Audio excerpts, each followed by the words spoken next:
आज हम लोग आपकी कक्षा 11 में कविवर बिहारी जी द्वारा रचित भक्ति एवं श्रृंगार के 16वें पद्यांश का संदर्भ, प्रसंग, व्याख्या और काव्य सौंदर्य लिखना सीखेंगे।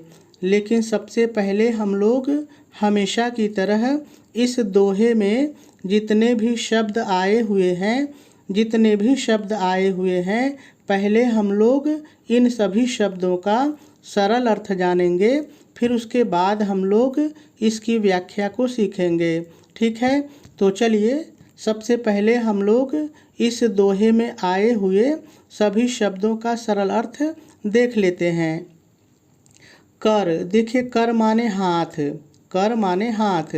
मुंदरी, मुंदरी माने अंगूठी, मुंदरी माने अंगूठी। तो जब हम लोग दोनों को एक साथ बोलेंगे कर मुंदरी तो हो जाएगा हाथ की अंगूठी, हाथ की अंगूठी। की सरल है, कोई दिक्कत नहीं है। आप इसको की भी कह सकते हैं, के भी कह सकते हैं, का भी कह सकते हैं, जैसा आपका वाक्य मांगेगा। ठीक है।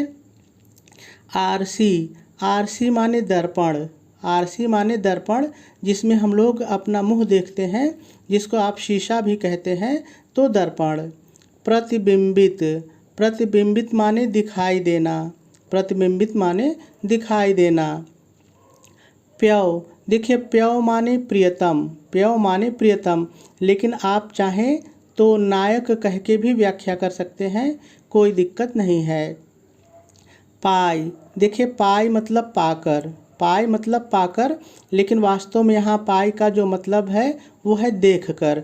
तो चाहे आप पाकर व्याख्या कर लीजिए, चाहे देखकर, कोई दिक्कत नहीं है।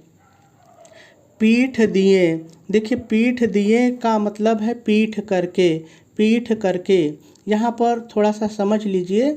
देखिए नायक बैठा हुआ है और जो उसकी नायिका है, जो उसकी प्रियतमा है, वो उसकी तरफ पीठ करके बैठी है, उल्टे तरफ मुंह करके बैठी है, उसी के लिए आया है कि पीठ दिए।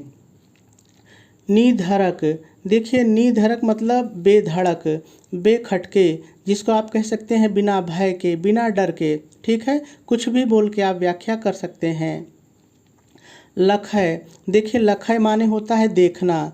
अब हमारा वाक्य जैसा भी मांगेगा हम लोग इसको बदल लेंगे, वैसे लखय माने देखना। इकटक, देखिए इकटक मतलब एक टक, एक टक का मतलब होता है कि बिना पलक झपकाए किसी को लगातार देखना।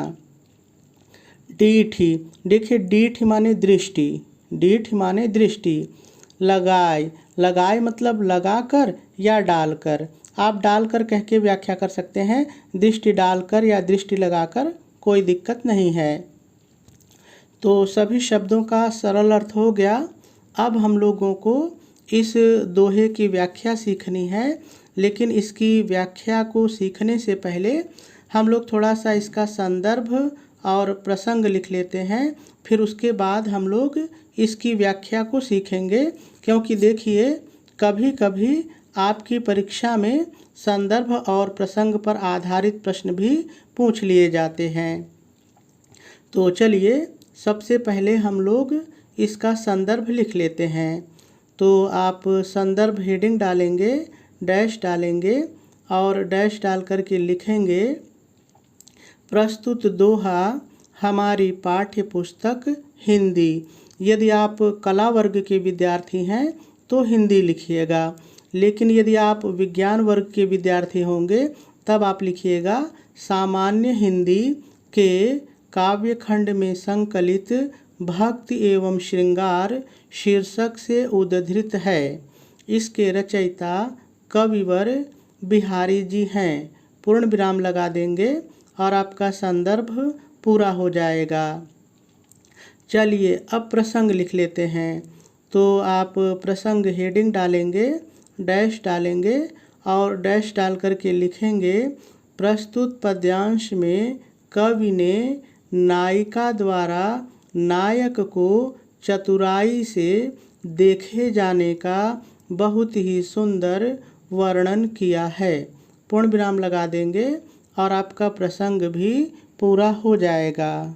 चलिए अब हम लोगों को इस दोहे की व्याख्या सीखनी है तो देखिए, एक बार मैं इस दोहे की व्याख्या आपको साधारण तरीके से बता देता हूँ। आप सुन लीजिए कि आखिर इस दोहे में है क्या। फिर उसके बाद जब हम लोग एक एक शब्दों का प्रयोग करके फिर से इसकी व्याख्या को सीखेंगे तो आपको सब कुछ बहुत ही आसानी से समझ में आ जाएगा, कहीं भी कोई भी दिक्कत नहीं होगी। ठीक है, तो चलिए एक बार हम लोग साधारण तरीके से जान लेते हैं कि आखिर इस दोहे में है क्या। तो देखिए, इस दोहे में है क्या कि जो कवि बिहारी जी हैं वो कहते हैं कि जो नायिका है वो अपने नायक की तरफ पीठ करके बैठी हुई है, यानी कि जो नायक है वो नायिका के पीछे है, और जो नायिका है वो अपनी उंगली में, अपने हाथ में अंगूठी धारण किए हुए है, अंगूठी पहने हुए है, और उस अंगूठी में नग लगा हुआ है, शीशा लगा हुआ है, और उस अंगूठी के शीशे में नायिका के पीछे बैठे हुए नायक का प्रतिबिंब दिखाई देता है।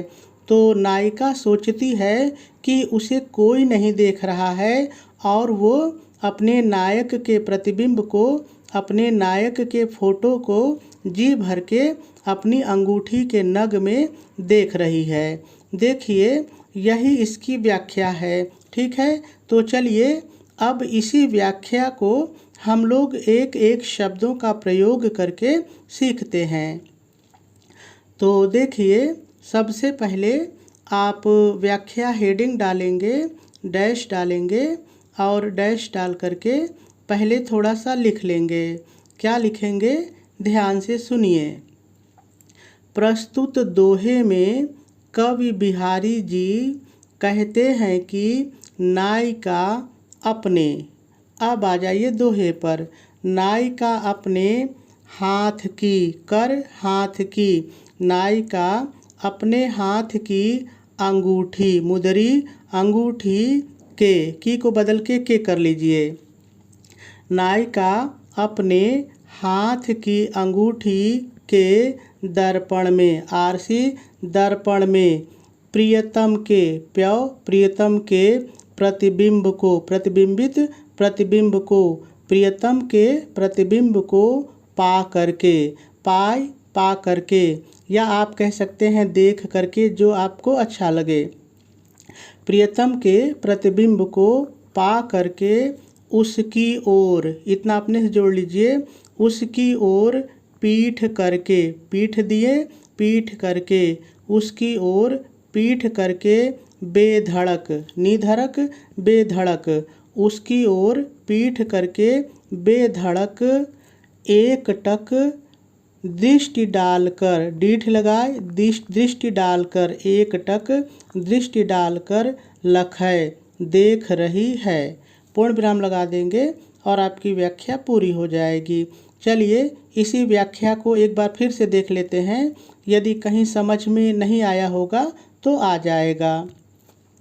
देखिए, मैंने कहा कि सबसे पहले आप व्याख्या हेडिंग डालेंगे, हेडिंग डाल के पहले थोड़ा सा लिख लेंगे।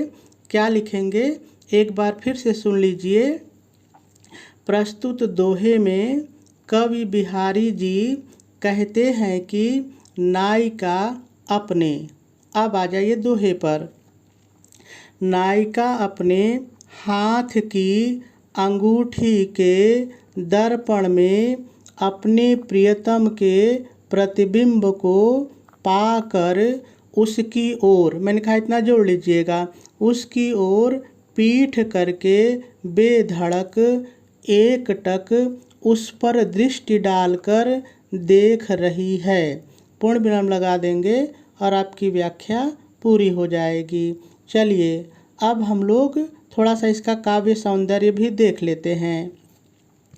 तो देखिए, यदि रस की बात करें तो इसमें श्रृंगार रस है, छंद इसमें दोहा है, अलंकार इसमें विभावना और अनुप्रास दो है, भाषा इसकी ब्रज है, शैली इसमें मुक्तक है, गुण माधुर्य है और शब्द शक्ति व्यंजना है।